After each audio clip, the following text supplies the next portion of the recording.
London, 1845. The morning fog clung to the cobblestone streets like a shroud as Stephanie Wallis sat motionless at her bedroom window. Outside, London was beginning to stir, servants hurrying to markets, shopkeepers raising their shutters, carriages rattling along the damp streets. But Stephanie noticed none of it.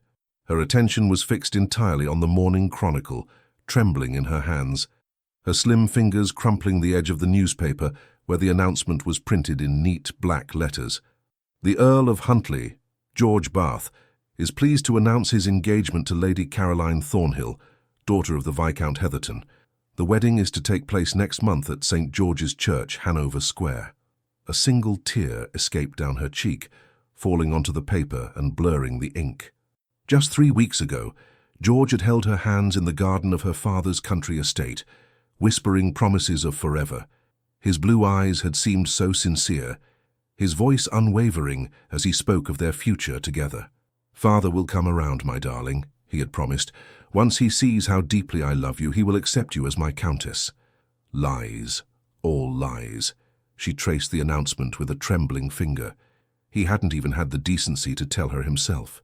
No letter, no visit, just this cold, impersonal notice in the morning paper, as if their love had never existed at all. A soft knock at the door interrupted her thoughts. "Stephanie, dearest?" Her mother's voice was gentle. "Your father wishes to speak with you." Wiping away her tears, Stephanie smoothed her pale blue morning dress and took a deep breath to compose herself. Appearances mattered, even in heartbreak. She would not let George Bath's betrayal reduce her to a sobbing mess. "I'll be right down, Mother," she replied, proud of how steady her voice sounded. In the mirror, she assessed her reflection. At 18, Stephanie Wallis was considered a beauty, with her honey-brown hair, vivid green eyes, and delicate features. The daughter of a prosperous textile merchant, she had been raised with all the accomplishments expected of a genteel young lady, despite lacking aristocratic blood.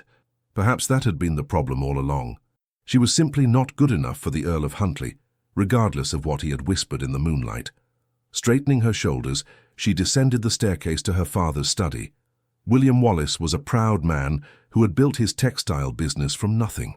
Though not aristocratic, their family had earned respect among London's merchant class, and their home in Bloomsbury reflected their prosperity without ostentation. Her father stood by the window, hands clasped behind his back, his expression solemn. He did not turn when she entered, but spoke to her reflection in the glass. "I warned you, daughter," he said without preamble. "Men like the Earl of Huntley do not marry girls like us, not when their fathers control the purse strings." Stephanie flinched. Her father was not being cruel, merely stating a truth she should have recognized from the beginning. "I was foolish," she admitted, her voice surprisingly steady. "I believed him when he said love would conquer all." Her father finally turned, his eyes softening at the sight of his daughter's dignified bearing, despite her obvious pain. Though he had built his fortune through shrewd business sense, William Wallis had a gentle heart, especially where his only child was concerned. "It is not foolish to believe in love, my dear. Only to believe that love is enough for men whose character is wanting." He approached her, placing a weathered hand on her shoulder.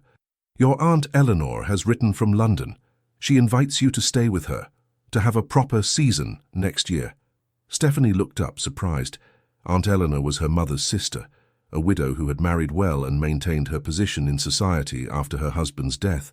Though they visited occasionally, Eleanor moved in circles far above the Wallises' usual sphere. "You would send me away?" "Not away," her father corrected. "Forward. London is full of opportunities for a young woman of intelligence and beauty. Perhaps in time you will find a man whose worth is not measured by his title alone, but by the strength of his convictions." Stephanie glanced down at the newspaper still clutched in her hand. "I shall never trust my heart to another," she whispered. Her father's eyes grew sad. "Never is a very long time, my daughter."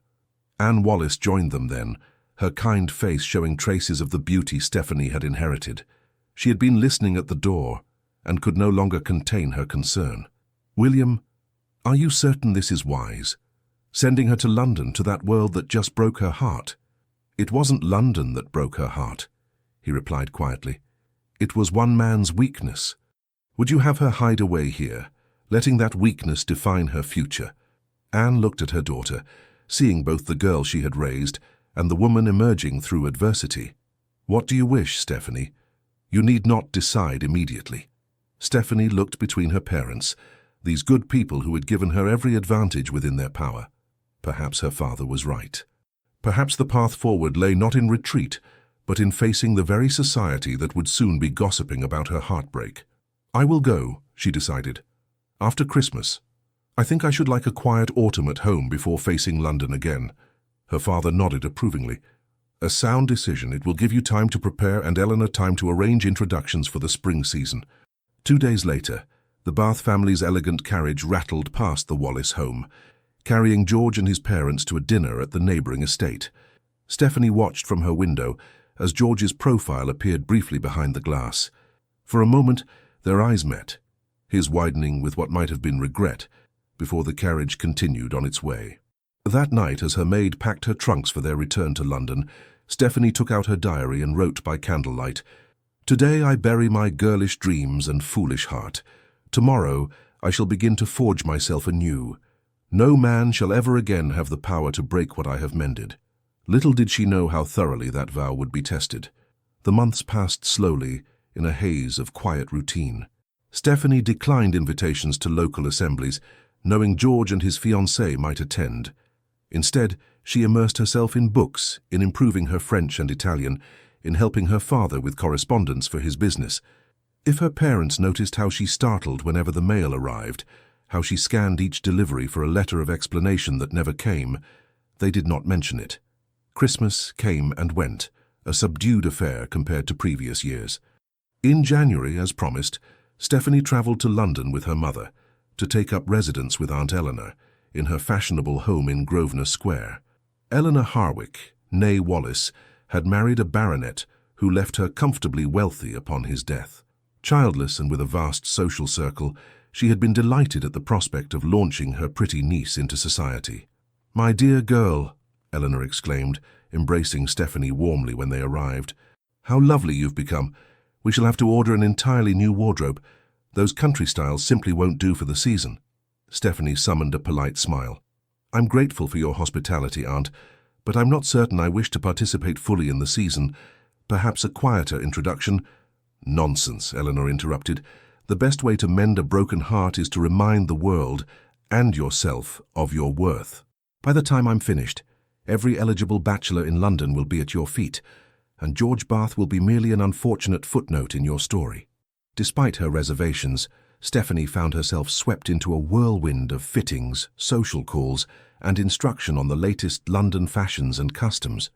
Eleanor proved a demanding but effective mentor, refining her niece's already considerable accomplishments until Stephanie could hold her own in any drawing room in England. "Remember," Eleanor told her as they prepared for Stephanie's first small dinner party in February, "you are entering society not as a merchant's daughter seeking elevation, but as my niece and protégée. You have nothing to prove and no one to impress. That confidence, more than any title or fortune, will distinguish you." As winter gave way to spring, Stephanie gradually emerged from her shell of heartbreak. She would never be the carefree, trusting girl she had been before George's betrayal, but neither would she allow his weakness to define her existence. A new Stephanie was taking shape, more guarded, perhaps, but also more discerning, more self-possessed. When the season began in earnest, Eleanor carefully orchestrated Stephanie's introduction to society, selecting smaller gatherings at first before accepting invitations to larger balls.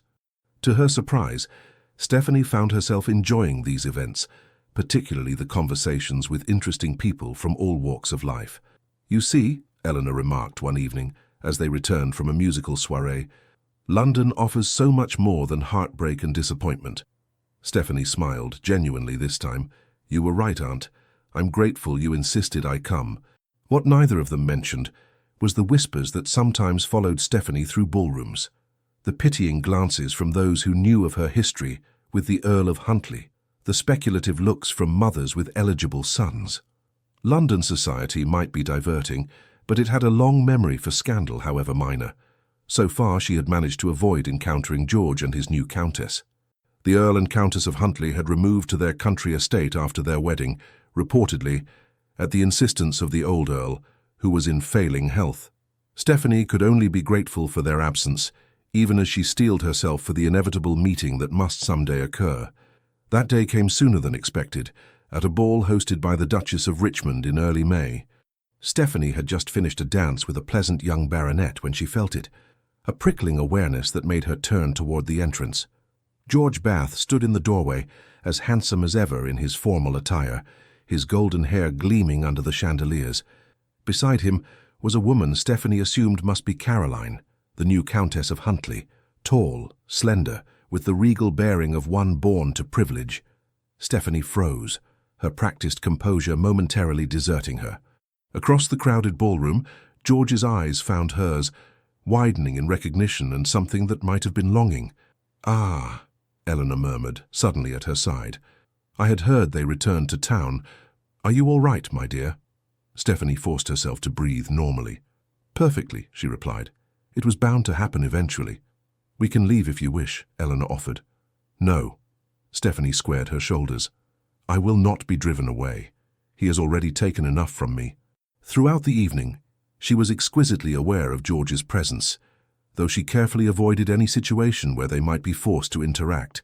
She danced every dance, laughed at every jest, and maintained such perfect composure that no one watching would have guessed the turmoil beneath her calm exterior. It was during a moment of respite, when she had stepped onto a secluded balcony for fresh air, that disaster struck. Stephanie. His voice, once so beloved, now sent a chill through her. She turned slowly to find George standing in the doorway, his expression a complex mix of emotions. "Lord Huntly," she acknowledged with a slight curtsy, proud of her steady voice. He winced at the formality. "Please, not that, not from you." "I'm not certain how else I should address my friend's husband," she replied evenly. George took a step toward her, then stopped as if uncertain of his welcome. "Caroline is not your friend." "No, she is not. A poor choice of words. The husband of a stranger, then. Is that what I am to you now? A stranger?" Stephanie looked at him directly, allowing herself to really see him for the first time since his betrayal. He was thinner than she remembered, with new lines around his eyes. "What would you have me say, George? That I think of you as the man who promised me the world, then announced his engagement to another woman in the newspaper, the man who lacked even the common courtesy to tell me to my face that his father's money meant more to him than my love?" He flinched as if struck. "It wasn't like that." "Then how was it?" she demanded, her composure finally cracking. "Explain it to me, for I have wondered these many months." George ran a hand through his hair, a gesture so familiar it made her heart ache despite everything. "Father gave me no choice," he said miserably. "He threatened to cut me off without a penny if I married you, to withdraw my commission in the Guards, to refuse me access to any of our properties. I would have been destitute with nothing to offer you but poverty and disgrace. And so instead you offered me betrayal," she replied quietly. "I was a coward," he admitted. "I should have come to you, explained the impossible position I was in. Instead, I took the easy path. I've regretted it every day since." Stephanie felt the last remnants of her girlish fantasies crumble away. The George she had loved was just that, a fantasy. This man before her, handsome and titled but morally weak, was reality. "How fortunate for you that your regret comes with a wealthy wife and your inheritance intact," she observed. George's face contorted with pain. "Do you think I'm happy? My marriage is a sham, a business arrangement. Caroline despises me and I—" "Please stop," Stephanie interrupted. "Your marital difficulties are not my concern. Whatever we once were to each other, we are nothing now." "Do you truly feel nothing?" he pressed, taking another step toward her. "Because I feel everything, Stephanie. I think of you constantly, dream of you." "Your Grace," a new voice interrupted from the doorway. "I believe your wife is looking for you." Stephanie turned to find a tall, imposing figure silhouetted against the light from the ballroom. The newcomer stepped forward, and she recognized him with a start. Thomas Bradbury, Duke of Silvermere, one of the most powerful men in England. George stiffened, clearly displeased by the interruption, but unwilling to challenge a duke. "Silvermere," he acknowledged with a stiff bow. "I was just catching up with an old acquaintance." "So I observed," the Duke replied, his deep voice cool. "However, Lady Huntly appears quite distressed by your absence." George hesitated, looking between Stephanie and the Duke. Finally, with a last anguished glance at her, he bowed again and departed. Silence fell on the balcony. Stephanie turned to thank her unexpected rescuer, only to find his piercing grey eyes studying her with unsettling intensity. "Thank you for your intervention, Your Grace," she said with a curtsy. "I fear the conversation was becoming difficult." "So it seemed," he agreed. The Duke was perhaps 30, with dark hair and the kind of commanding presence that needed no title to assert itself. "Forgive my intrusion, Miss Wallace," she supplied. "Stephanie Wallace." "Ah," he nodded slightly. "Lady Eleanor's niece. I've heard much about you." Stephanie raised an eyebrow. "From my aunt. I wasn't aware you were acquainted." "Eleanor Harwick has been a friend of my family for many years," he explained. "She speaks very highly of your intelligence and character." Before Stephanie could respond, Eleanor herself appeared in the doorway, her expression relieved when she spotted them. "There you are, Stephanie.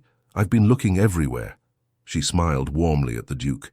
"Thomas, how kind of you to keep my niece company." "It was my pleasure," he replied, his eyes still on Stephanie. "Though I fear I interrupted what appeared to be an uncomfortable reunion." Eleanor's face darkened. "Bath cornered you. How dare he?" "It's done now," Stephanie said quickly, unwilling to make more of the incident than necessary. "His Grace was kind enough to provide an escape." "Then I am doubly in your debt, Thomas," Eleanor said. "First for attending my little dinner next week, and now for rescuing my niece." "I require no thanks for either," the Duke replied with unexpected warmth, "though I would consider it an honor if Miss Wallace would save me a dance at your gathering, assuming she will be present." Stephanie blinked, surprised by the request from a man who, by all accounts, rarely danced at social events. "Of course, Your Grace. I would be delighted." As they returned to the ballroom, Stephanie was acutely aware of the speculative glances that followed their little group. The Duke of Silvermere dancing with a merchant's daughter. It would set tongues wagging throughout London, but as she glanced back, she caught sight of George watching them, his expression a mixture of jealousy and despair. For the first time since reading that fateful announcement, Stephanie felt something other than pain when looking at him. She felt free. London, 1847.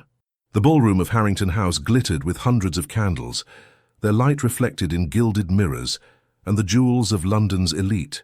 Ladies in silk gowns of every hue swirled across the polished floor, while gentlemen in immaculate evening wear watched from the edges, calculating dowries and connections with the precision of military strategists. 2 years had passed since Stephanie Wallace had first entered London society with a broken heart and guarded hopes. At 20 years old, she had blossomed under her aunt's guidance. No longer the naive country girl, she had cultivated a reputation for wit and grace that made her welcome in drawing rooms across London. Her figure had matured into elegant curves, her honey-brown hair now styled in sophisticated coiffures that highlighted her delicate features. "Smile, my dear," whispered Aunt Eleanor, a handsome woman in her 40s whose sharp intelligence had allowed her to navigate widowhood with remarkable success. "Lord Winfield is watching you again," Stephanie obliged with a practiced curve of her lips that never quite reached her eyes. "Lord Winfield watches every unmarried woman under 30, Aunt. His interest is hardly flattering." "Perhaps not," Eleanor conceded, adjusting her lace shawl. "But you might consider that not every man has such hollow promises as your Count." "He was never my Count," Stephanie corrected automatically, smoothing a non-existent wrinkle from her emerald silk gown. "And I have no interest in becoming anyone's Countess," Eleanor sighed. 2 years is long enough to mourn what never was, Stephanie. Your heart cannot remain frozen forever." "Can it not?" Stephanie murmured, accepting a glass of champagne from a passing footman. "I find it serves me rather well. I can enjoy society without the inconvenience of attachment." "That is not living, child. That is merely existing." Stephanie was saved from replying by the sudden hush that fell over the ballroom. The majordomo's voice rang out, announcing the latest arrival with a gravity reserved for only the highest ranks. "His Grace, the Duke of Silvermere." Heads turned as Thomas Bradbury, the Duke of Silvermere, entered the room. At 30, he was at the height of his powers, tall and broad-shouldered, with dark hair and piercing grey eyes that surveyed the room with cool detachment.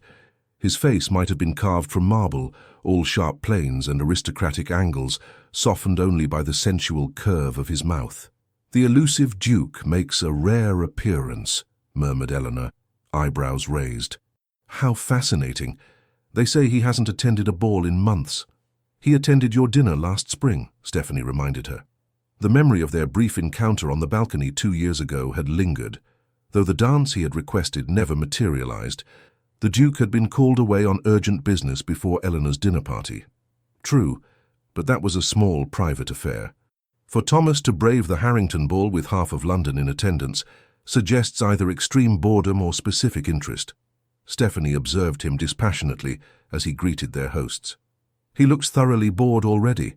I imagine he'll depart before supper. Such cynicism in one so young, Eleanor chided gently. The Duke is different from most of his peers. They say he personally manages his estates and has doubled their productivity. A man of substance, not merely title. How admirable, Stephanie replied, though her tone suggested otherwise. The orchestra struck up a waltz and couples began to form on the dance floor. Stephanie accepted an invitation from a pleasant young barrister, allowing him to lead her into the dance with practiced ease. She moved through the steps automatically, her mind elsewhere, until a strange sensation, like a physical touch, made her glance toward the edge of the room. The Duke of Silvermere was watching her. Not with the casual assessment men usually directed at pretty young women, but with an intensity that made her miss a step. His grey eyes, cool and penetrating, seemed to look through her polite facade straight into the guarded chambers of her heart. Stephanie quickly averted her gaze, disturbed by her reaction. When the dance ended, she excused herself and sought refuge near one of the tall windows, fanning herself vigorously. "Miss Wallis." The deep voice startled her. She turned to find the Duke of Silvermere standing before her, impossibly tall and imposing at close range. Up close, she could see that his eyes were not simply grey, but flecked with silver, like storm clouds illuminated by lightning. "Your Grace," she curtsied, her training taking over. "I don't believe we've been formally introduced." "We haven't," he confirmed, "which is why I've taken the liberty of requesting Lady Harrington to perform the service. She approaches now." Indeed, their hostess was hurrying toward them, looking delighted at the prospect of introducing the season's most eligible bachelor to one of its most admired young ladies. After the formalities were observed and Lady Harrington withdrew, the Duke spoke again. "You dance well, Miss Wallis." "Thank you, Your Grace, though I confess I was distracted and missed a step." "I noticed," he replied, a hint of amusement warming his stern features. "May I ask what captured your attention so completely?" Stephanie met his gaze directly. "I was wondering why the Duke of Silvermere, who reportedly finds society events tedious, would attend the Harringtons' ball only to spend his time observing a merchant's daughter." For a moment surprise flickered across his face, quickly replaced by something like approval. "Honesty," he said. "How refreshing. Most young ladies would have simpered and claimed to be overcome by the music. I've never seen the value in simpering, Your Grace." His lips curved slightly. "Nor have I. As for your question, I came because Lady Harrington is my godmother and insisted.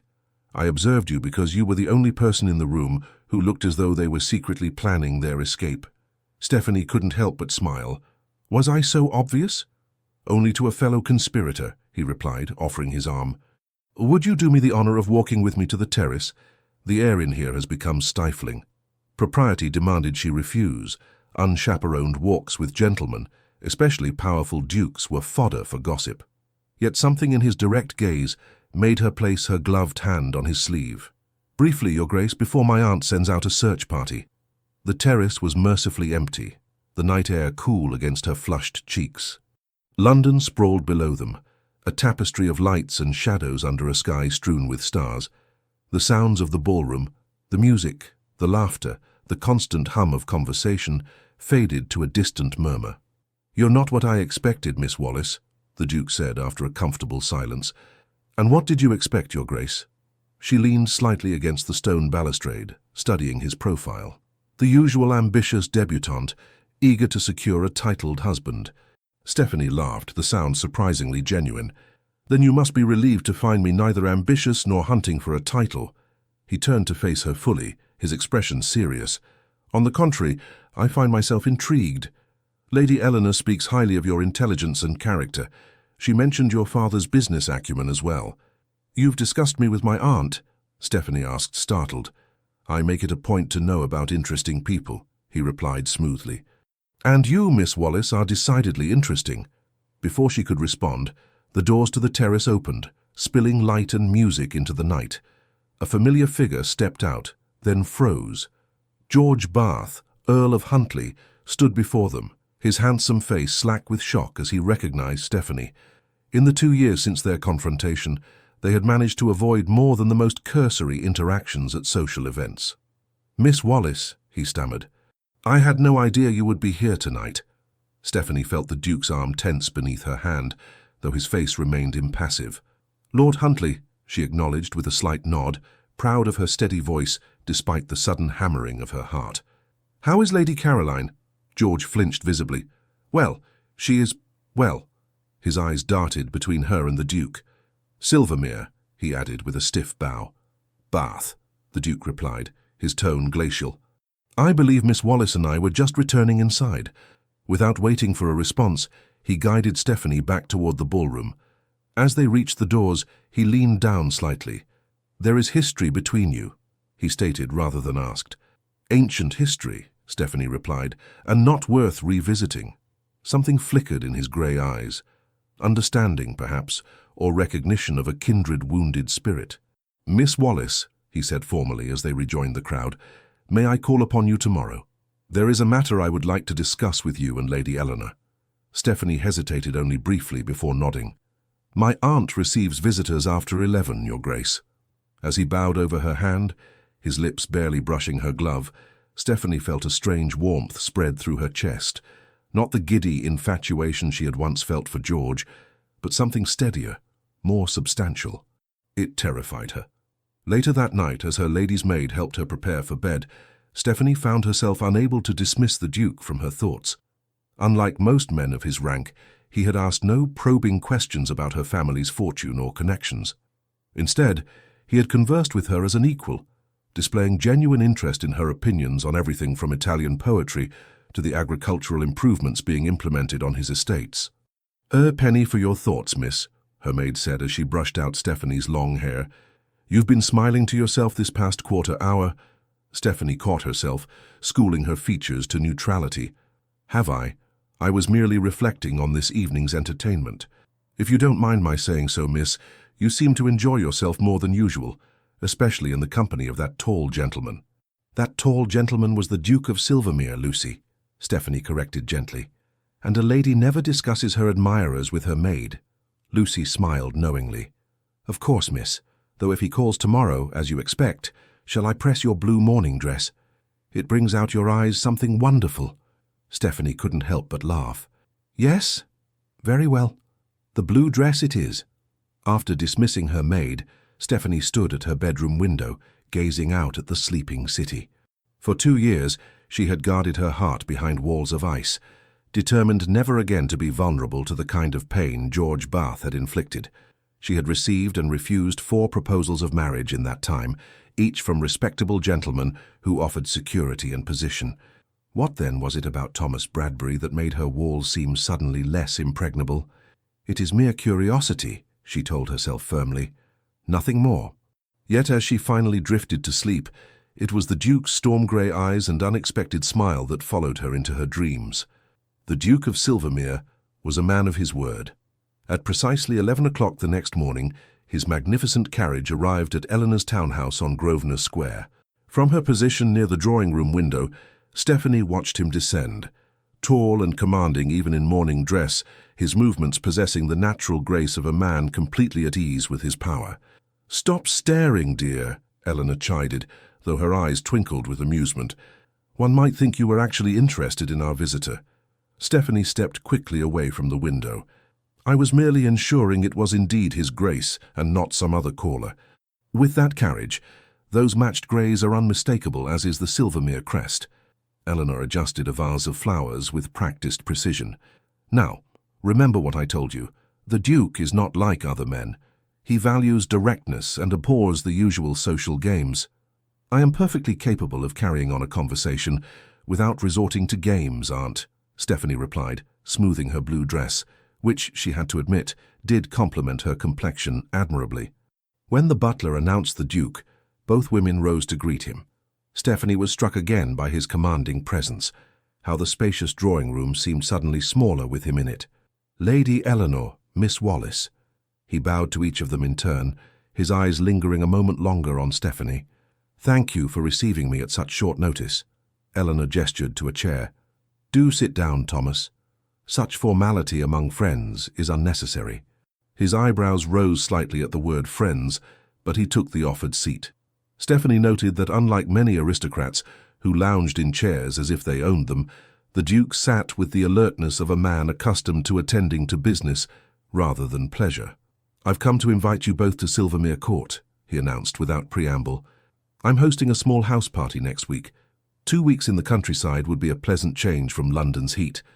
Eleanor looked delighted. "How thoughtful. But surely your invitation list was completed ages ago. We wouldn't wish to inconvenience you."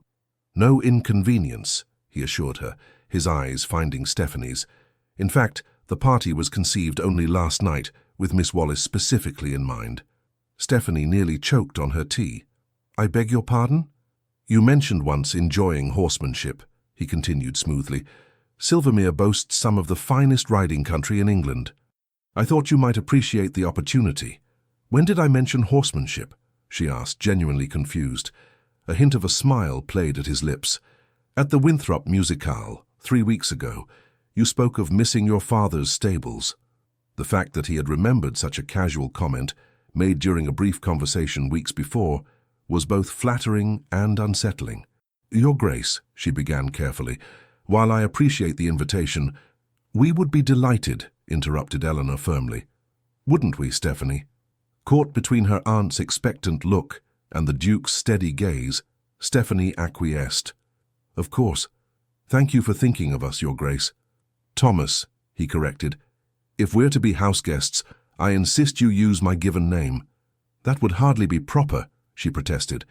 "I'm a duke," he replied with a hint of arrogance that should have been off-putting but somehow wasn't. "I decide what's proper." After finalizing the details with Eleanor, he rose to leave, but paused before Stephanie. "Would you care to accompany me to the British Museum this afternoon?" he asked. "They've acquired some fascinating artifacts from Egypt I thought might interest you." Stephanie blinked, surprised again by his attention to detail. She had mentioned her interest in antiquities only in passing to a mutual acquaintance at a dinner party months ago. "That's very thoughtful, but I couldn't possibly—" "We would be delighted," Eleanor interrupted again, ignoring Stephanie's pointed look. "Shall we say 2 o'clock?" After he departed, Stephanie rounded on her aunt. "What are you doing? You're practically throwing me at the man." Eleanor's eyes softened. "My dear girl, do you not see? He's absolutely smitten with you." "Nonsense," Stephanie scoffed, though a treacherous warmth spread through her at the suggestion. "Men like Thomas Bradbury don't become smitten. They calculate advantageous matches. And what advantage would the Duke of Silvermere gain by marrying the daughter of a textile merchant?" Eleanor challenged gently. "He has wealth and power beyond measure. He needs no connections your father could provide." Stephanie had no answer for that. The weeks that followed were a whirlwind of attention from the Duke. True to his word, he escorted her to the British Museum, where he had arranged a private viewing of artifacts not yet available to the public.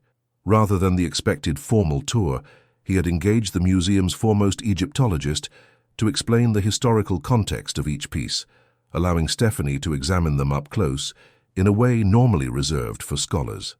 The morning after, a small package arrived containing an exquisite miniature scarab carved from lapis lazuli with a simple note, "A token of rebirth, T." Every day brought new surprises, rare books on subjects she had mentioned enjoying, invitations to exclusive exhibitions and small dinner parties where the conversation was genuinely stimulating rather than the usual vapid gossip.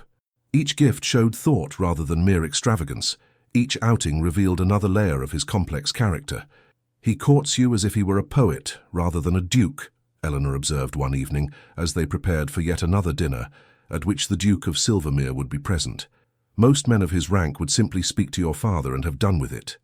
"We are merely friends," Stephanie insisted, though the words rang hollow even to her own ears. "He enjoys my conversation, nothing more." Eleanor gave her a knowing look.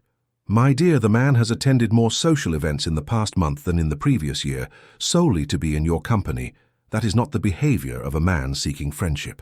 At Silvermere Court, a magnificent estate in Kent, Stephanie discovered a different side of the Duke. Here, among his tenants and servants, he was respected rather than feared. He knew every worker by name, inquired after their families, and took genuine interest in their well-being. The house party itself was small and carefully selected, just 12 guests, including Eleanor and Stephanie. The Duchess Dowager, Thomas's mother, acted as hostess, a formidable woman whose initial coolness toward Stephanie gradually thawed as she observed the young woman's intelligence and lack of artifice. "For you handle my son well," the older woman remarked one afternoon as they took tea in the morning room. "Few people dare to challenge him as you do." Stephanie set down her cup, surprised by the comment. "I wasn't aware that I challenged him, Your Grace." "No? Just yesterday you quite thoroughly dismantled his argument about the Corn Laws. I haven't seen him so animated in a debate for years." "I hope I didn't overstep," Stephanie said, suddenly concerned. The Duchess Dowager laughed, a surprisingly warm sound from such an austere woman. "My dear, Thomas has been surrounded by sycophants since he was in short pants. A little honest disagreement is precisely what he needs." She studied Stephanie with shrewd eyes. "You're not what I expected, Miss Wallis." "So your son has said as well," Stephanie replied, "though neither of you has explained what exactly you did expect." "The usual sort of young woman who catches a duke's eye, beautiful but vapid, concerned only with fashion and status." The Duchess sipped her tea thoughtfully. "Instead, he brings home a merchant's daughter who reads Greek and discusses agricultural reforms with more intelligence than most members of Parliament." Stephanie wasn't sure if this was a compliment or criticism. "My father believes education is valuable regardless of one's station or gender." "A progressive view," the Duchess noted, "and one I happen to share, though it's unfashionable to admit it." She set down her cup decisively. "You should know that I have never interfered in Thomas's personal decisions, even when I disagreed with them. I will not start now, but I will say this. If my son has chosen you, then he has chosen wisely." On their daily rides across the rolling countryside, Thomas revealed more of himself: his childhood, his strict father, his dreams for improving his estates, and the lives of those dependent on him. Stephanie found herself sharing her own hopes and fears in return, dropping the guarded persona she had cultivated since George's betrayal. "My title gives me responsibility, not just privilege," he told her, as they rested their horses atop a hill overlooking the vast Silvermere lands. "Each of these families depends on my good stewardship." "You care for them," Stephanie observed, watching as he gazed across his domain with genuine concern rather than proprietary pride. "I do my duty," he corrected, though his expression softened. "Just as I will do my duty to provide an heir." Stephanie's heart inexplicably clenched at the mention of his future marriage and children. She turned away, pretending to adjust her riding habit. "Your future Duchess will be fortunate indeed to share such a legacy." Thomas dismounted and approached her horse, looking up at her with an intensity that made her breath catch. "I've been looking for her for a long time," he said quietly. "Someone with intelligence, compassion, and strength. Someone who sees beyond the title to the man beneath." Before she could respond, hoofbeats approached, and a stable boy appeared with an urgent message. The moment passed, but Stephanie found herself thinking of his words late into the night. It was during the final week of their stay that disaster struck. A grand ball had been planned to close the house party, with neighbors from across the county invited. Hours before the guests were to arrive, a messenger came galloping up the drive with news that sent the household into chaos. Lord and Lady Huntley were among the expected guests, and they had already departed for Silvermere. "I had no idea they were invited," Stephanie gasped when Eleanor delivered the news. "I cannot face him, not here, not now." "Thomas would never have invited them knowingly," Eleanor assured her.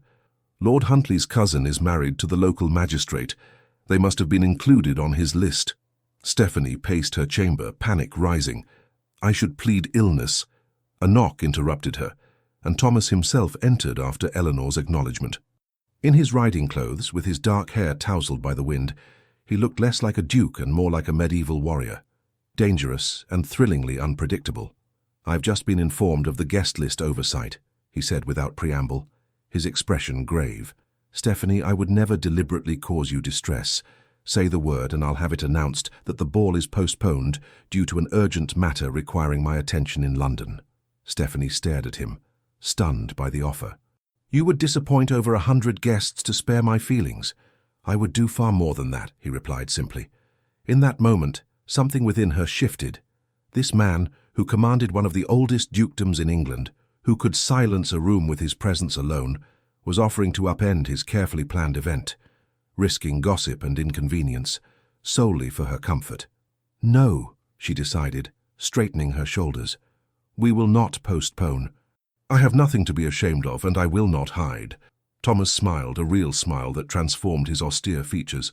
"You continue to surprise me, Stephanie Wallace." That evening, she wore her finest gown, a creation of deep blue silk that made her eyes appear even greener. As she descended the grand staircase to join the receiving line beside Thomas and Eleanor, whispers rippled through the assembled guests. The Duke of Silvermere had placed Miss Wallace in the position typically reserved for the lady of the house.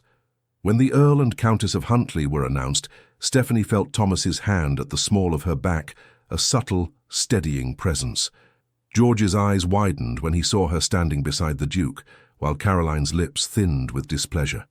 "Lord Huntly, Lady Huntly," Thomas greeted them coolly. "May I present Miss Stephanie Wallace, my special guest?" George's bow was stiff. "We are acquainted."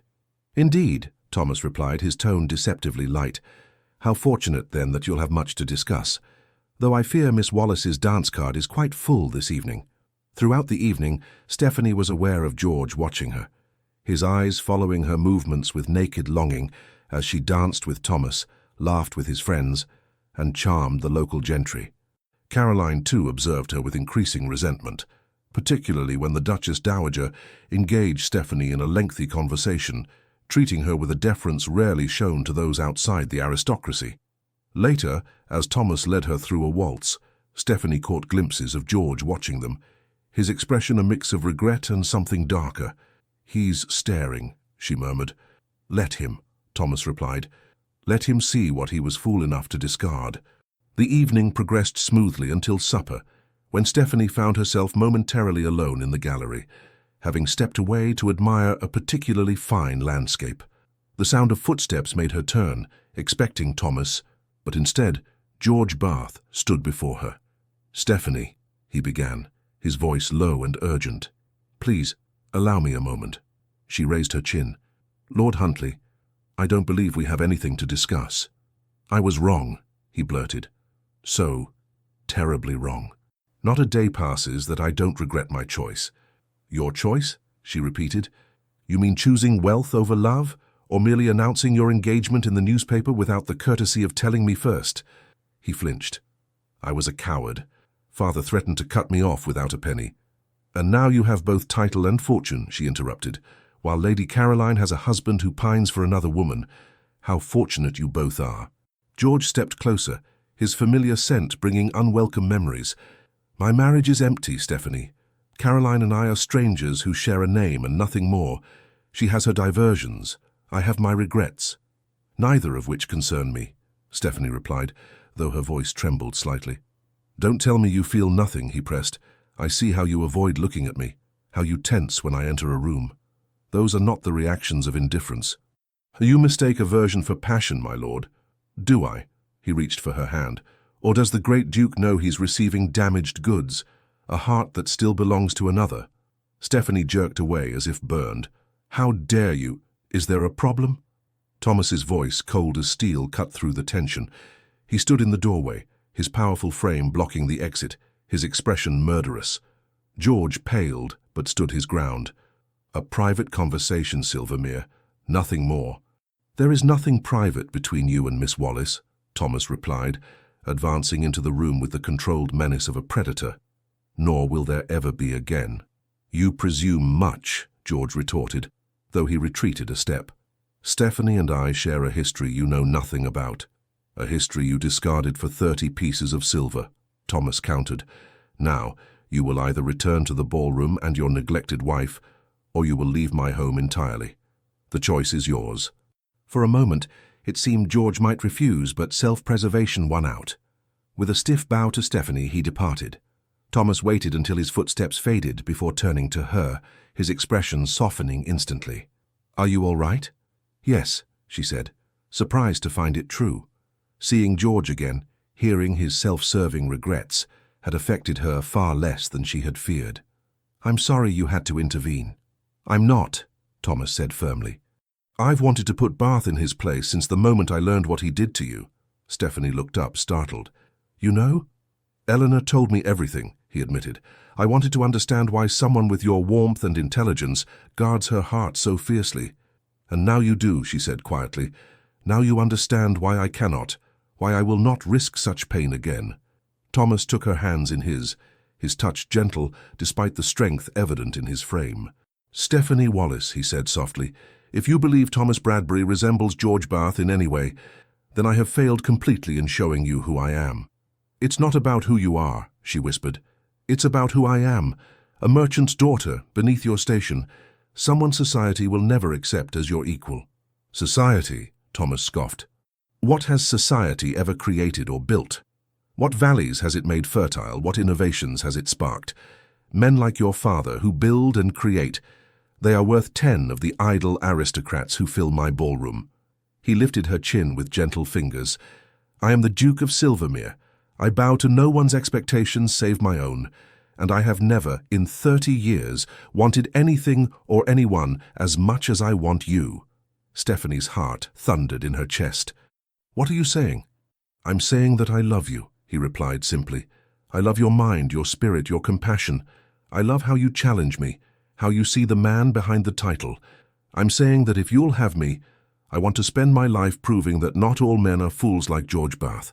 Tears pricked at Stephanie's eyes. "Thomas, you don't need to answer now," he said gently. "Take all the time you need. I've waited 30 years to find you. I can wait a little longer for your heart to heal." He pressed a kiss to her forehead, chaste, reverent, then offered his arm. "Shall we return to our guests? I believe this dance is mine." As they re-entered the ballroom, whispers spread like wildfire at the sight of the Duke of Silvermere, gazing at Stephanie Wallace as if she were the only woman in the world. News of the Duke of Silvermere's apparent infatuation with Miss Stephanie Wallace spread through London society like wildfire. By the time they returned to the city, speculation was rampant about whether the realm's most eligible bachelor had finally been captured.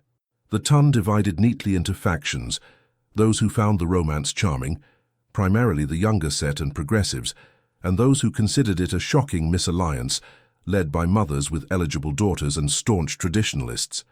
Stephanie found herself the object of intense scrutiny wherever she went, with invitations flooding in from hostesses eager to witness the courtship firsthand.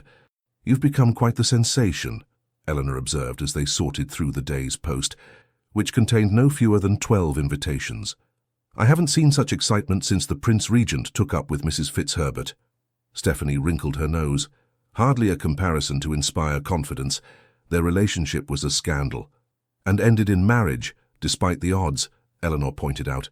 "Though I dare say Thomas is far more decisive than poor Prinny ever was." George Bath was not the only one disturbed by these developments. Caroline, Countess of Huntly, had harboured ambitions of eventually securing a connection to the Silvermere dukedom through her younger sister. The prospect of a merchant's daughter, particularly one her husband had once courted, gaining the position she coveted for her family was intolerable. "The girl is making a spectacle of herself," Caroline declared to her circle of friends over tea. "Throwing herself at a duke, as if Silvermere would ever seriously consider someone of her background." Stephanie, entering Hyde Park for an afternoon stroll with Eleanor, overheard these words as she passed Caroline's group. She faltered momentarily, colour rising in her cheeks. Eleanor squeezed her arm supportively. "Pay them no mind, dear. Jealousy makes women cruel." "It isn't jealousy that concerns me," Stephanie replied quietly. "It's truth. Thomas may believe himself immune to society's expectations, but a duke marrying a merchant's daughter would cause a scandal." "Thomas Bradbury has never feared scandal," Eleanor pointed out, "and your father is hardly a common shopkeeper. His business employs hundreds. His advice is sought by ministers. Besides," she added with a twinkle in her eye, "love has a way of overcoming such obstacles." Stephanie was prevented from responding by the arrival of the very man they discussed. Thomas approached on horseback, magnificent atop his black stallion, drawing admiring glances from everyone in the vicinity. He dismounted gracefully and handed the reins to his groom before bowing to the ladies. "Lady Eleanor, Miss Wallis," he greeted them, eyes lingering on Stephanie. "What a pleasant surprise." Eleanor smiled knowingly. "Is it? I rather thought you knew our walking schedule by heart, Your Grace." Thomas didn't deny it. "Beautiful weather for a stroll, is it not? Would you mind terribly if I accompanied you?" "Actually, I've just remembered an urgent appointment," Eleanor said, fooling no one. "Perhaps you could escort Stephanie back to Grosvenor Square when she's finished her walk, Thomas?" Before Stephanie could protest this transparent maneuver, Eleanor was hurrying away, leaving them alone, though under the watchful eyes of the ton. "Your aunt is not subtle," Thomas observed, offering his arm. Stephanie took it, acutely aware of Caroline Bath's narrowed gaze from across the path. "No, she is not, and she has placed us both in an awkward position." They began walking along the path, trailed at a discreet distance by Thomas's groom and Stephanie's maid. "I don't find your company awkward in the slightest," Thomas replied.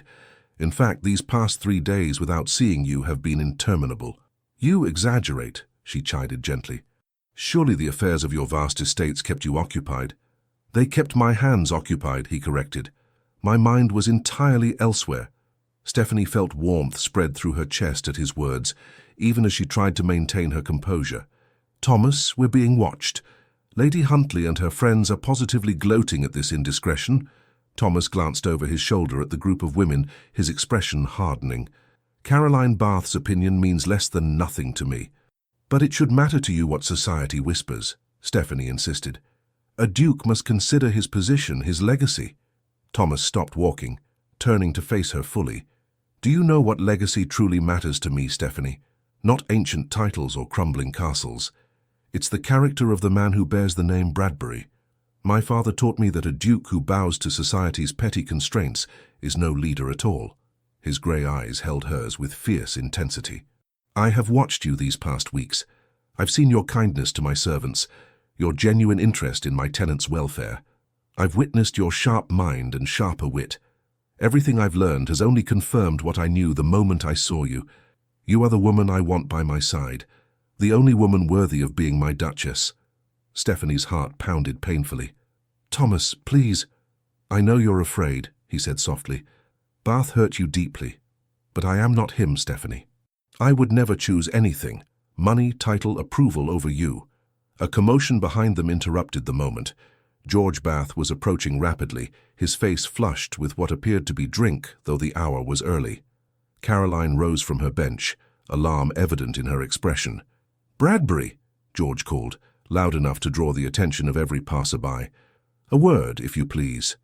Thomas stepped slightly in front of Stephanie, his posture protective. "Lord Huntley." "I suggest you lower your voice. You're making a scene." George laughed bitterly. "A scene, rich coming from you. The entire ton speaks of nothing but your infatuation with my—" He caught himself, but not before Stephanie's face paled. "Your what, exactly?" Thomas's voice was dangerously soft. "Choose your next words with extreme care, Bath." Caroline hurried to her husband's side, grasping his arm. "George, you're unwell. We should return home." He shook her off. "Not before His Grace understands what he's involving himself in." George turned to Stephanie, his eyes pleading. "Tell him, Steph. Tell him how we planned our future together before my father's interference." Stephanie lifted her chin. "That was a lifetime ago, Lord Huntley. I was a different person then, naive enough to believe promises whispered by moonlight." "I never stopped loving you," George insisted, his voice breaking. "Even now, seeing you with him, it's torture." Caroline inhaled sharply, her face contorted with humiliation. Thomas stepped forward, his control visibly slipping. "You dishonor your wife and yourself, Bath. Leave now, while you still can." "Or what?" George challenged, emboldened by drink and desperation. "Will the great Duke call me out? Over a merchant's daughter?" The words had barely left his lips when Thomas's fist connected with his jaw, sending him sprawling onto the path. Gasps erupted from the gathering crowd. "Thomas!" Stephanie cried, horrified. He stood over George, breathing hard. "Get up, Bath, get up so I can knock you down again." Caroline rushed to her fallen husband, throwing a venomous glance at Stephanie. "This is your doing," she hissed. "You've destroyed my marriage for your ambitions." "Enough!" Thomas's command silenced everyone. He turned to his groom. "Jenkins, please escort Lord and Lady Huntley to their carriage." He offered his arm to Stephanie. "Miss Wallace, allow me to take you home." The ride to Grosvenor Square passed in tense silence. When they arrived, Thomas helped Stephanie down from his carriage, his touch gentle, despite the anger still evident in his bearing. "I apologize for my loss of control," he said stiffly. "It was unworthy of me." "You struck an Earl in Hyde Park," Stephanie replied, her voice trembling. "Over me. Do you have any idea what people will say?" "I don't give a damn what they say," Thomas replied, his composure finally breaking. "Let them talk. Let them whisper behind their fans and speculate in their drawing rooms. None of it matters." "It matters to me," Stephanie cried. "Can't you see? This is exactly what I feared. Becoming the center of scandal, dragging your name into disrepute." Thomas took her hands in his. "Stephanie, listen to me. Society's memory is short, and its opinions fickle. Next week, some other scandal will replace ours. What endures is what we build together." "And what is that exactly?" she asked, tears threatening. "A life," he answered simply. "A partnership of equals, regardless of birth. I'm asking you to be my wife, Stephanie. My Duchess, the mother of my children, the keeper of my heart." Stephanie stared at him, overwhelmed. "You're proposing? Now? After what just happened? Now? Tomorrow? Every day for the rest of our lives, if necessary?" He dropped to one knee there on her aunt's doorstep, heedless of the servants and passers-by watching in astonishment. "Stephanie Wallace, I love you with every fiber of my being. Will you do me the great honor of becoming my Duchess?" Before she could answer, the door flew open to reveal Eleanor, wide-eyed with excitement. "For goodness sake," she exclaimed, "bring His Grace inside before you accept, Stephanie. The entire street is watching." Thomas rose, a smile finally breaking through his serious demeanor. "Well? May I come in to hear your answer?" Looking at his dear, familiar face, so full of love and certainty, Stephanie felt the last of her defenses crumble. "Yes," she said, her voice growing stronger. "Yes to coming inside, and yes to becoming your wife." The joy that transformed Thomas's face was worth every whisper, every scandal that might follow. The news of their engagement spread even faster than the rumors of their courtship had. Within hours, it seemed all of London knew that the Duke of Silvermere intended to wed Miss Stephanie Wallace, daughter of the textile merchant. Reactions were predictably mixed. "You'll need a special license," Eleanor said practically, once the initial excitement had subsided. "And we must inform your parents immediately, Stephanie." "I've already written to them," Thomas said, surprising both women. "The letter should reach them by tomorrow morning. I've invited them to Silvermere Court for the wedding." Stephanie raised her eyebrows. "That's rather presumptuous, don't you think? I might have refused you." Thomas's eyes warmed with affection. "I hoped rather than presumed. But you're right, I should have waited. Would you prefer to be married in London? Or at your parents' home?" The ease with which he deferred to her preferences, despite having already made arrangements, touched Stephanie deeply. This was a man accustomed to command, yet willing to yield for her comfort. "Silvermere is perfect," she assured him, "though I fear 2 weeks is hardly enough time to prepare for a duchess's wedding." "We can wait if you wish," Thomas offered. "Though I confess the thought of a lengthy engagement holds little appeal," Eleanor laughed. 2 weeks is quite sufficient. The wedding need not be large, family and close friends only. The real challenge will be preparing Stephanie for her role as Duchess." Thomas shook his head. "Stephanie needs no preparation. She already possesses every quality essential for the position." "Sweet of you to say," Eleanor replied, "but there are practical matters to consider. The responsibilities of managing multiple estates, the social obligations, the protocols of rank, all of which can be learned," Thomas interrupted gently. "What cannot be taught is character, and Stephanie has that in abundance." The days that followed were a whirlwind of activity. Letters arrived from Stephanie's parents expressing their delight and promising to arrive at Silvermere the following week. The Duchess Dowager sent a gracious note welcoming Stephanie to the family. Thomas appeared each day with a new token of his affection.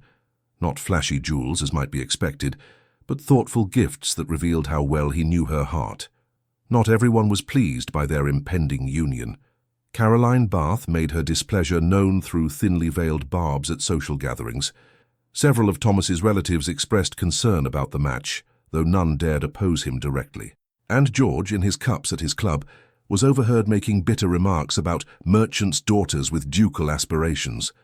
Ignore them, Thomas advised when Stephanie mentioned these reactions. They matter not at all.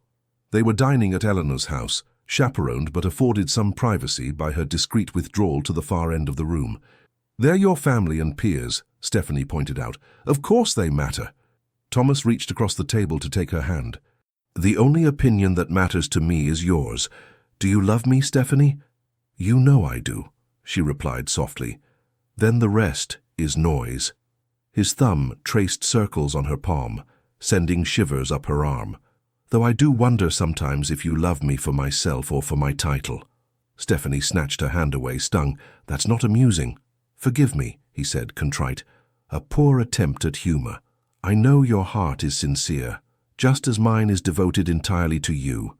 As the wedding approached, Stephanie found herself increasingly anxious, not about marrying Thomas, but about the responsibilities that awaited her as Duchess of Silvermere. One afternoon, while reviewing guest lists with Eleanor, she finally voiced her fears. What if I'm not equal to it? What if I embarrass him or fail at some crucial duty? Eleanor set down her pen.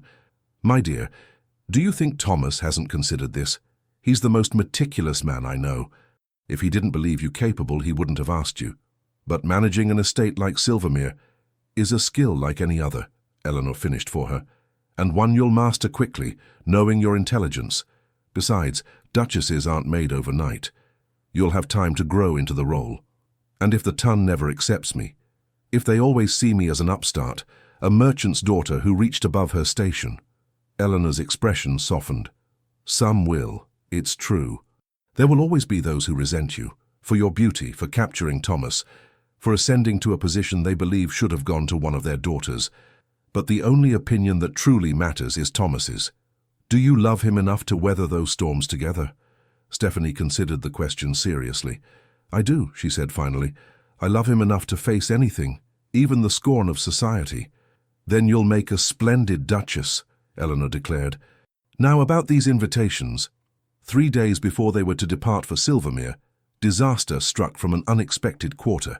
Stephanie was reading in Eleanor's drawing room when the butler announced Lady Caroline Bath. Show her in, Stephanie said, setting aside her book and rising to greet her unexpected visitor.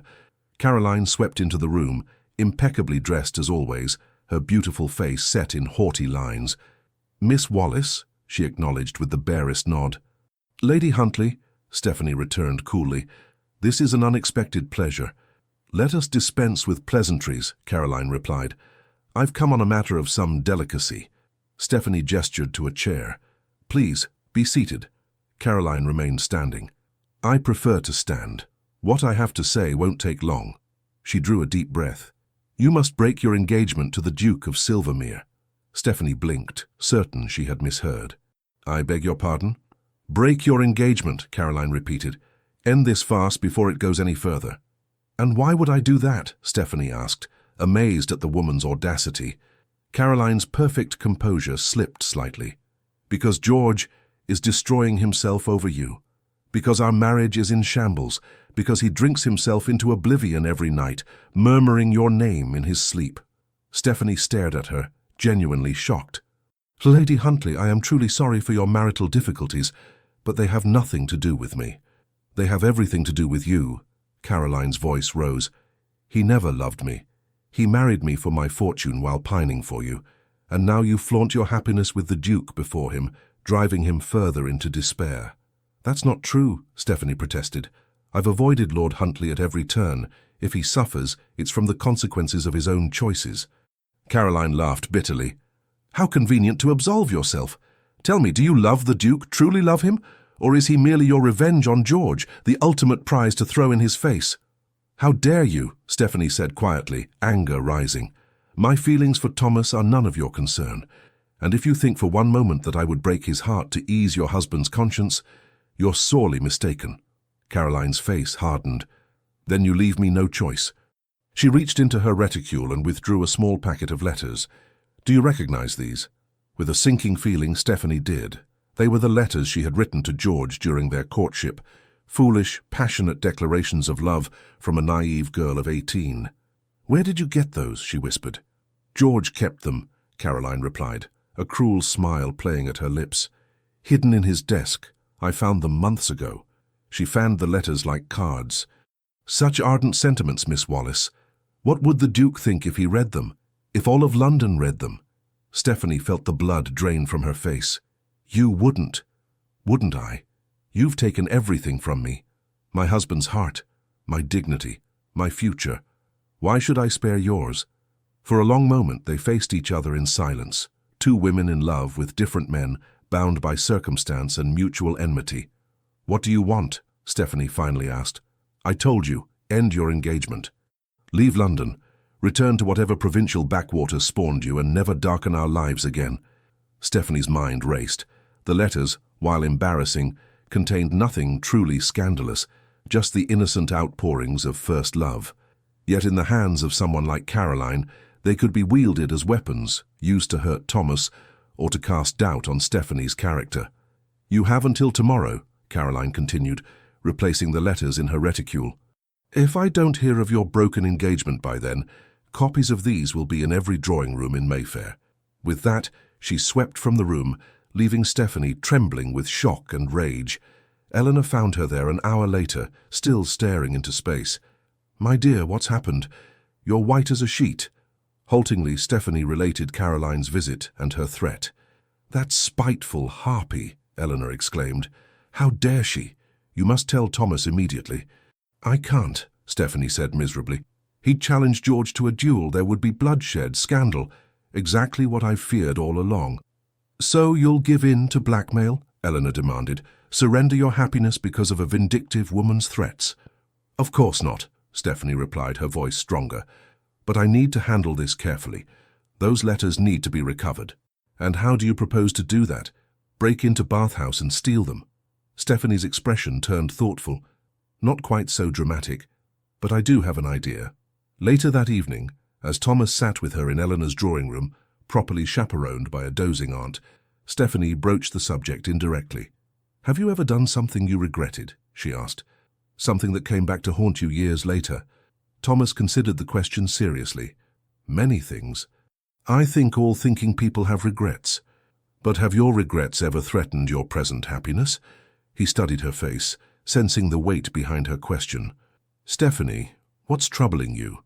She took a deep breath. "Caroline Bath visited me today." Thomas's expression darkened. "What did she want?" "To deliver a threat," Stephanie admitted. "She has letters I wrote to George years ago. Girlish, romantic nonsense. She's threatening to make them public if I don't break our engagement." She watched his face carefully, expecting anger, perhaps even doubt. Instead, his expression softened with understanding. "My poor love," he said gently. "What a dreadful position to be put in." Relief flooded through her. "You're not angry?" "At you? For writing love letters before you ever met me?" "Of course not." His eyes hardened. "At Caroline Bath, most definitely. The woman needs to be taught a lesson in civility." "Please," Stephanie begged, "don't confront her. It will only make things worse." "I have no intention of confronting her," Thomas replied with dangerous calm, "but neither will I allow her to threaten my future wife with impunity." He rose, pacing the room with controlled energy. "These letters, they contain nothing truly compromising, I assume. Nothing worse than romantic declarations and poetry," Stephanie confirmed. "But they're private. The thought of them being read by strangers—" "They won't be," Thomas assured her. "I'll see to it personally." "Thomas, whatever you're planning, trust me," he interrupted gently. "By this time tomorrow, the letters will be in your possession, and Lady Huntley will be thoroughly chastened. Now tell me more about these wedding preparations. I believe you were considering blue roses for your bouquet." The abrupt change of subject startled her, but Stephanie recognized Thomas's tone. The matter was settled in his mind. Further discussion would be fruitless. The next morning, a package arrived for Stephanie. Inside were her letters to George, along with a note in Thomas's bold hand. "My dearest Stephanie, these now belong to you, as does my heart. Burn them or keep them as you wish. Lady Huntley will trouble you no more. All my love, T." Stephanie stared at the package in amazement. How did he manage this? Eleanor, reading over her shoulder, chuckled. "I suspect our Thomas can be quite persuasive when necessary. The real question is, what did he say to Caroline Bath to make her surrender her only leverage?" They didn't have long to wonder. That afternoon, word spread through London society that Lord and Lady Huntley had departed abruptly for their estate in Cornwall, with no explanation given for their sudden removal from town. When Thomas called that evening, Stephanie immediately demanded answers.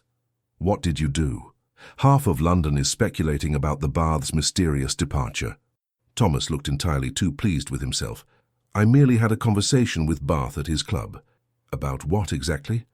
About certain investments his father-in-law made on my recommendation. About the mortgage on their London house, which is held by a bank in which I have a controlling interest. About how unfortunate it would be if Lady Huntley's vindictive behavior were to have financial consequences. Stephanie's eyes widened. You threatened their livelihood? I outlined potential outcomes, Thomas corrected. Bath is not a complete fool. He understood that his wife's actions could cost them dearly. I imagine he persuaded her to return your letters and remove to the country until the scandal blows over. Thomas, Stephanie said slowly, that's rather ruthless. He took her hands in his. When it comes to protecting you, I make no apologies for ruthlessness.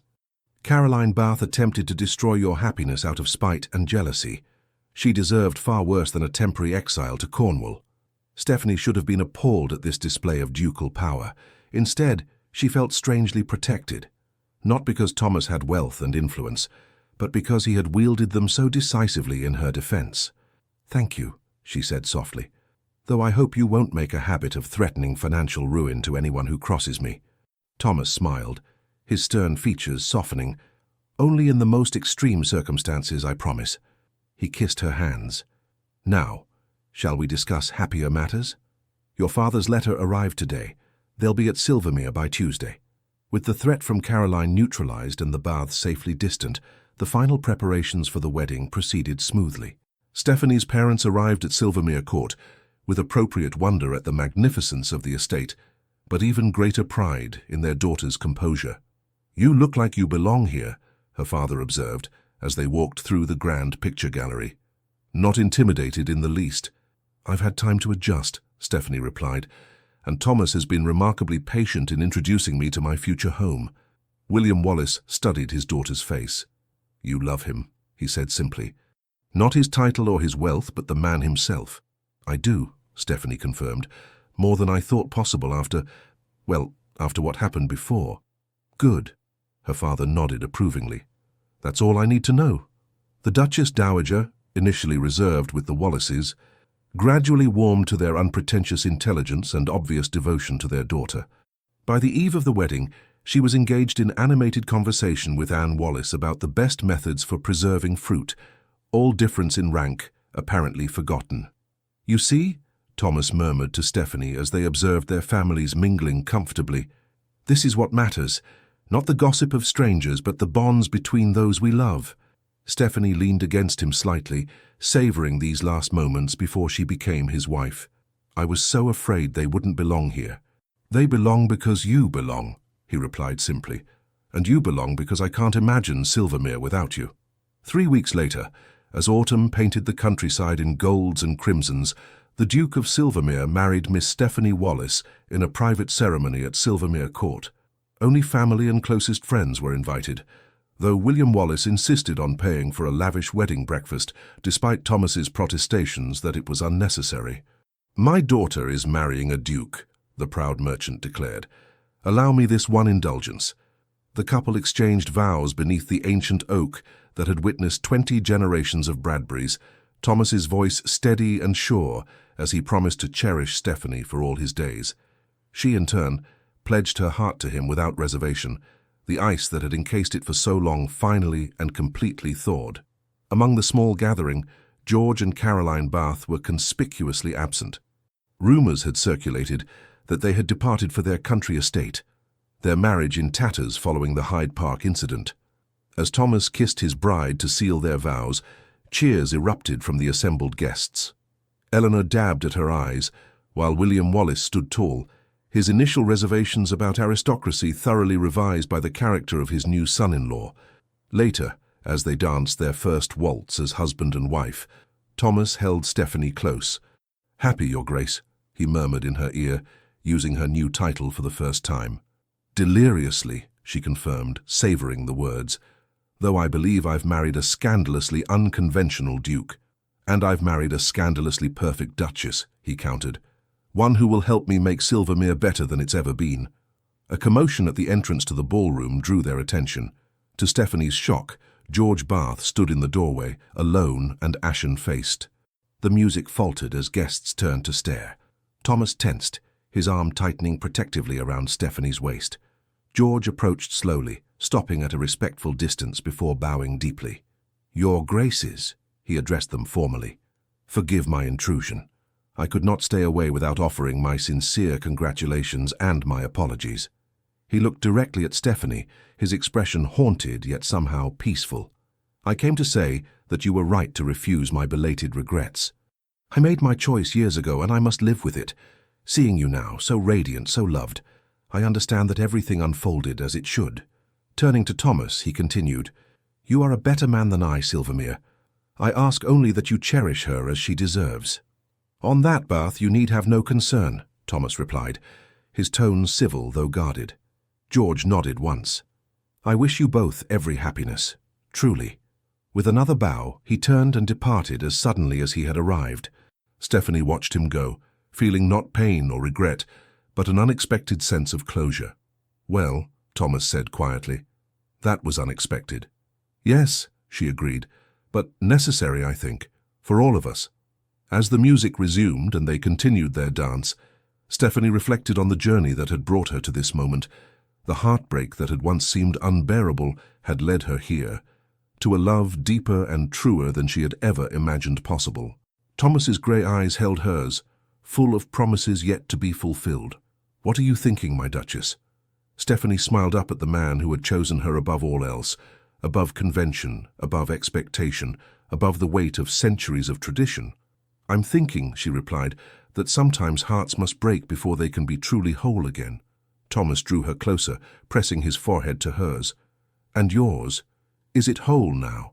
"More than whole," she whispered. "It's yours, completely and forever."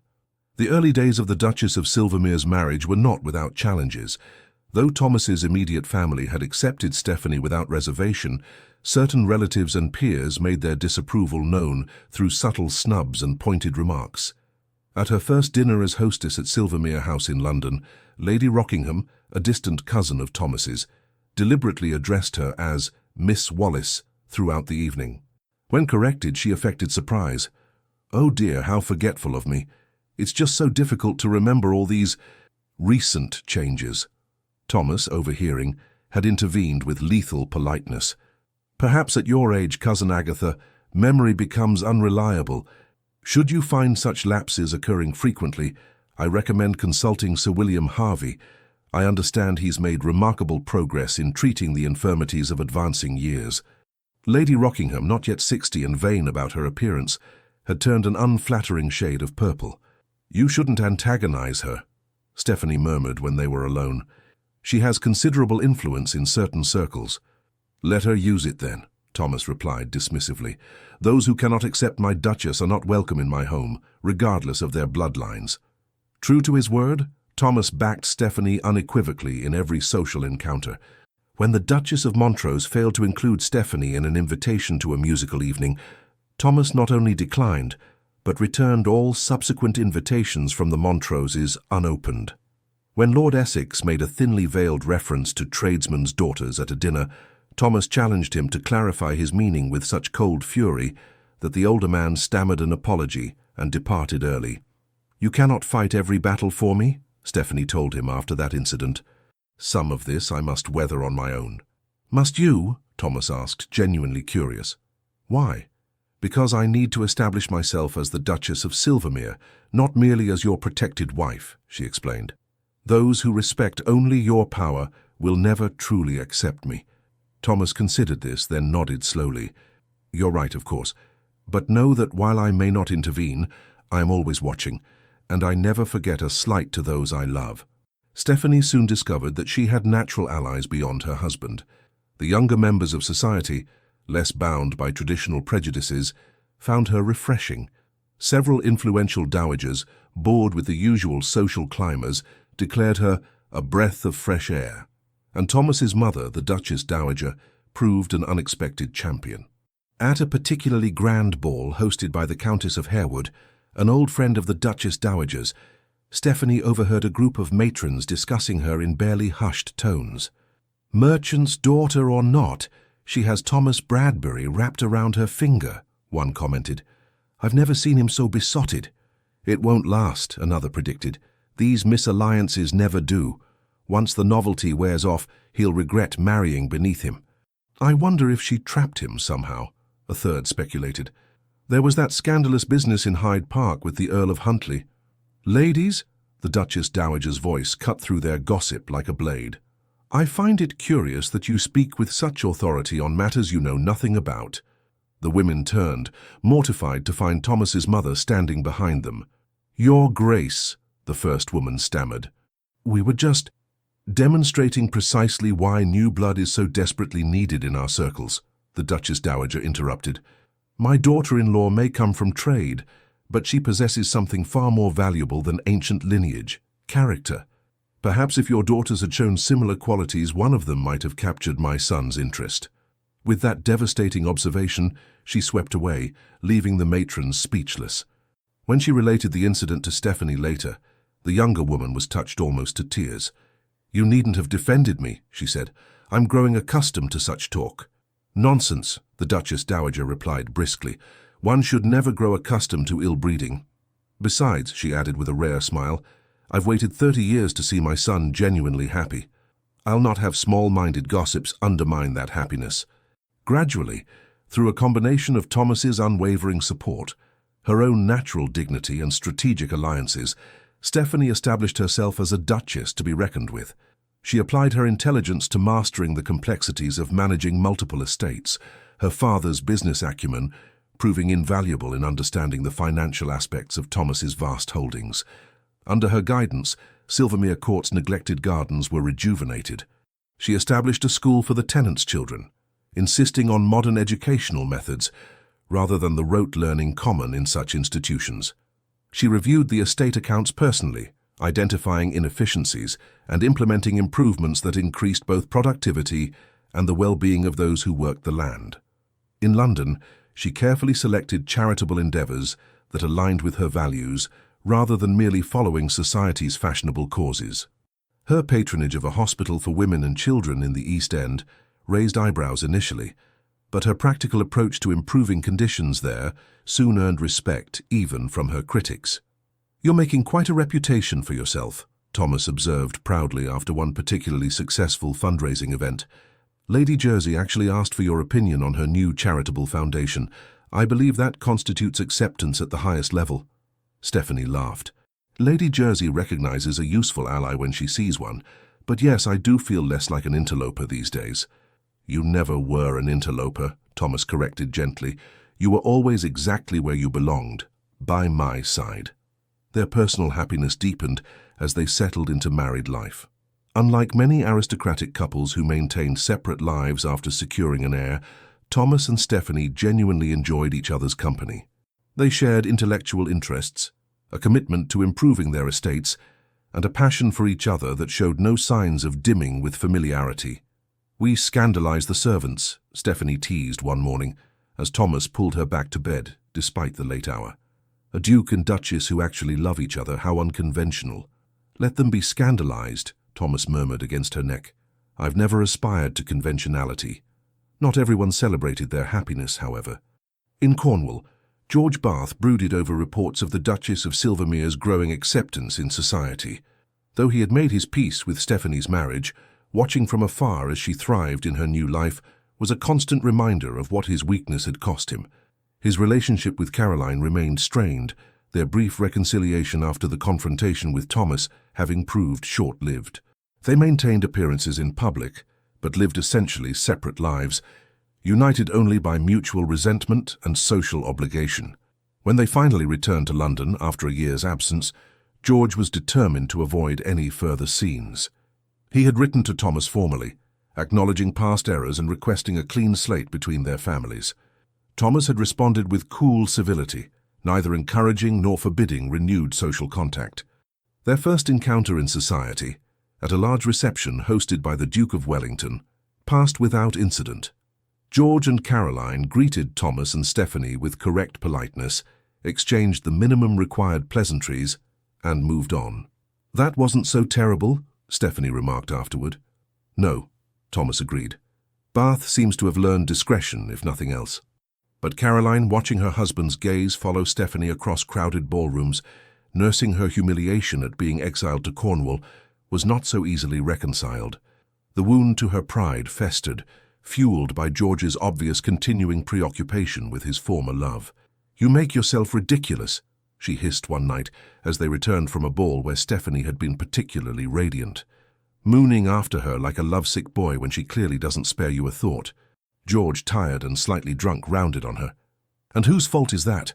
If you hadn't threatened her with those letters—" "Don't you dare blame me for your failures," Caroline snapped. "You lost her long before I entered the picture. You chose money over love, George. At least have the courage to own your decision." The argument escalated, voices rising until servants could hear them through closed doors. In a final fury, Caroline declared, "I curse the day I married you." "Not half as much as I do," George retorted viciously. The next morning, Caroline was gone. A brief note informed George that she had returned to her parents' home and would not be coming back. She requested that he not attempt to contact her. Alone in his London house, George faced the ruins of his life with grim clarity. He had sacrificed true love for wealth and position, only to lose both his fortune, much diminished by poor investments and excessive spending, and his self-respect. Now his wife had abandoned him, his reputation was tarnished, and the woman he had truly loved was happier than he had ever seen her, with another man. In that dark moment, something broke within him. Not his heart, that had shattered years before, but rather the shell of pride and self-deception that had sustained him through the consequences of his choices. For 3 days, he remained secluded, refusing all callers and barely eating. On the 4th day, he sat down at his desk and wrote 2 letters. The first to Caroline acknowledged his failings as a husband and released her from any obligation to return to a marriage that had brought her only unhappiness. The second, to his solicitor, contained instructions for settling his affairs in preparation for an extended absence. That evening, he appeared unannounced at Silvermere House. The butler, recognizing the Earl of Huntly despite his dishevelled appearance, hesitated before announcing him. "His Grace and Her Grace are not receiving visitors tonight, my lord. Perhaps if you were to return tomorrow—" "Please," George said simply. "It's important." Something in his tone, desperation tinged with resignation, convinced the servant to admit him to a small waiting room while he informed the Duke of this unexpected caller. Thomas appeared moments later, his expression wary. "Bath," he acknowledged. "This is unexpected." George rose unsteadily. "Forgive the intrusion, Silvermere. I wouldn't have come if it weren't a matter of some urgency." Thomas studied him with narrowed eyes. "You look unwell." "I am unwell," George admitted with a bitter laugh. "In spirit, if not in body. May I speak with you, and with Her Grace, if she's willing?" Thomas hesitated, clearly reluctant to subject Stephanie to whatever scene might be brewing. "What is this regarding?" "Closure," George replied simply. "And perhaps redemption, though I've little right to hope for it." After a long moment, Thomas nodded. "Wait here." He returned with Stephanie, who had changed from her evening dress into a simpler gown of deep green. Her face, when she saw George, showed concern rather than the resentment he expected. "Lord Huntly," she greeted him. "Are you unwell? Shall I send for a physician?" Her kindness, after everything, was almost his undoing. George struggled to maintain his composure. "No, thank you. I'm not ill, merely at a crossroads." He drew a deep breath. "I've come to say goodbye. I'm leaving England." Thomas's eyebrows rose. "Leaving? For where?" "America. My cousin has business interests in Boston that require management. I've agreed to represent him there." George turned to Stephanie. "Before I go, I needed to speak with you both, to make things right as much as possible." Stephanie glanced at Thomas, who nodded slightly. "Please sit down," she offered. "Would you care for refreshment?" George shook his head. "No, I won't stay long."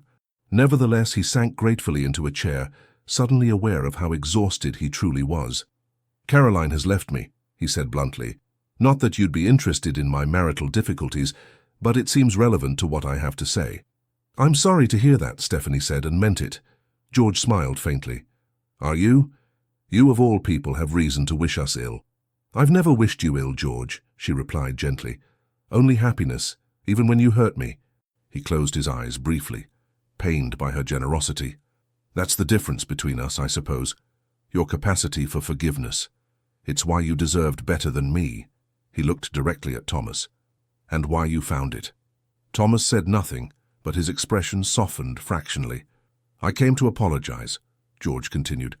Properly, not the half-drunken ravings at your wedding. To both of you, for different reasons. He turned to Stephanie. To you, for my cowardice. For choosing money over love. For not telling you to your face for every hurt I inflicted through weakness of character. You offered me your heart, and I crushed it for the sake of my inheritance. There is no forgiveness adequate for such a betrayal, but I ask for it nonetheless. Then to Thomas. And to you for my behavior since your engagement, for creating scenes, for speaking disrespectfully of your wife, for being less than a gentleman in every way. You were right to defend her as you did. I would have done the same had I possessed your courage. The room fell silent. George waited, expecting recrimination, or at best cold acceptance of his apology. He was unprepared for Stephanie's next words. I forgive you, George, she said softly. I forgave you long ago, though I didn't realize it until this moment. Thomas looked at his wife with tender pride before turning back to George. As does the Duke of Silvermere forgive the Earl of Huntly, he said formally. The past is behind us. May you find peace in your new endeavors. George stared at them both, overwhelmed by a generosity of spirit he had not anticipated and knew he did not deserve. Thank you, he managed finally. Your forgiveness means more than you can know. He rose to leave, then hesitated. May I ask one thing more? A presumption, I know, but... Ask, Thomas said simply. In America, I intend to start anew, to build something useful with my life rather than wasting it as I have done. When I return, if I return, might I hope to find not friendship perhaps, but at least the possibility of civil acquaintance between us. Thomas glanced at Stephanie, who nodded almost imperceptibly. You will always be welcome at Silvermere, Thomas said gravely. Not for the man you were, but for the man you are striving to become. George bowed deeply. I am in your debt. Both of you. He turned to go, then paused at the door. Be happy together, he said softly, as I believe you already are. After he had gone, Stephanie leaned against Thomas's shoulder. Do you think he'll find peace? Thomas wrapped an arm around her waist. Perhaps. He seems genuinely remorseful, and America is a land of second chances, they say. I'm glad we could offer forgiveness, she mused. It feels like the closing of a chapter. Indeed. Thomas kissed the top of her head. Though I confess I'm far more interested in the chapters we've yet to write together. Stephanie smiled up at him. As am I, Your Grace. As am I. In the years that followed, the Duke and Duchess of Silvermere became one of the most admired couples in England. Their partnership, initially viewed as scandalous, gradually came to be seen as a model of modern marriage, based on mutual respect, shared purpose, and genuine affection rather than mere dynastic considerations. Thomas's estates flourished under their joint management. The schools Stephanie established for tenants' children became a template copied by progressive landowners across the country. Their London home was known for salons that brought together not just aristocrats but also artists, scientists, and innovators of every background. When their first child was born, a son they named William after Stephanie's father, the celebration at Silvermere Court included not only the highest nobility, but also workers from Thomas's estates and employees of William Wallace's textile business. It was, as one observer noted, a gathering that would have been unimaginable a generation ago, peers and commoners united in celebration of a child who represents the best of both worlds. As for George Bath, he remained in America for 5 years.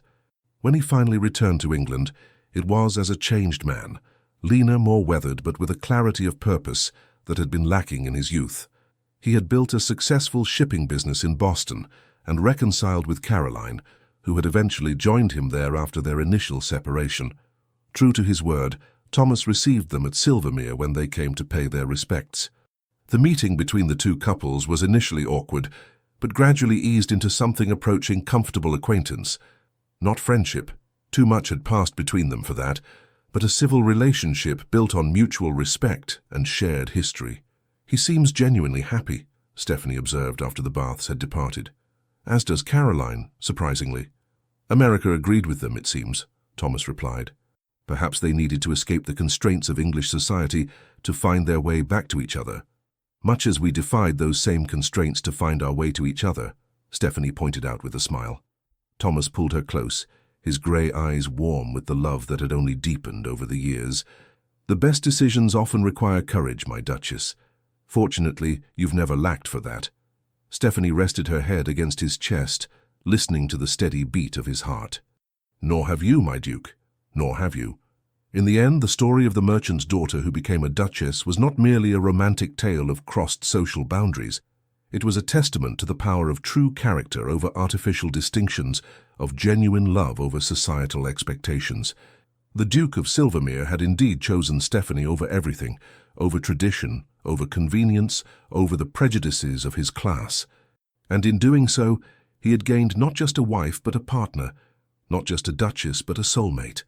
And Stephanie, who had once vowed never again to trust her heart to any man, had found in Thomas Bradbury the courage to love completely and without reservation. The walls she had built around her heart after George's betrayal had not merely been breached, they had been transformed into the foundations of something far stronger, a love that would endure long after both of them were gone, remembered in family stories, in the improvements they had made to their lands and the lives of those who depended on them, and in the changing attitudes of a society gradually learning that true nobility lay in character rather than bloodline. As Thomas had promised on that long-ago day in Hyde Park, their love had indeed outlasted scandal, outlived gossip, and outshone every difficulty placed in its path. The Count had broken her heart for money, the Duke had chosen her over everything, and in the end both had found exactly what they deserved. The end. Dear listener, when darkness settles and the house grows quiet, stories like Thomas and Stephanie's remind us of a simple truth. No clock determines when our best moments arrive. You've lived enough to know false promises. You've seen enough to spot authentic gold among life's trinkets. That wisdom? It's your crown. Tonight, rest knowing this. Sometimes what seems like the end is merely clearing space for what you actually deserve. Stephanie's heart didn't just heal. It found something better than what it originally sought. Your setbacks aren't final chapters. They're plot twists. Your age isn't a limitation. It's accumulated power. Your heart isn't fragile. It's battle-tested. Tomorrow, carry one thought. In a world racing forward, you possess something rare. Perspective. Use it boldly. Someone needs your earned wisdom. Someone needs your unfiltered truth. Someone needs the courage you demonstrate simply by continuing your story. Sleep well. Dream deeply. Rise knowing you're not just surviving time, you're collecting its treasures. With genuine admiration, the Legends of the Fall team. Thank you so much for staying with us until the end. If this story brought you comfort, emotion, or a quiet smile, we invite you, from the bottom of our hearts, to support our channel by liking, commenting, sharing, and subscribing. Your support means the world to us and keeps us inspired to create more stories filled with love, redemption, and powerful turning points. And don't go just yet. At the end of this video, another heartfelt story from our channel will appear. Click and be surprised by yet another emotional journey. Thank you for being here. The Legends of the Fall team.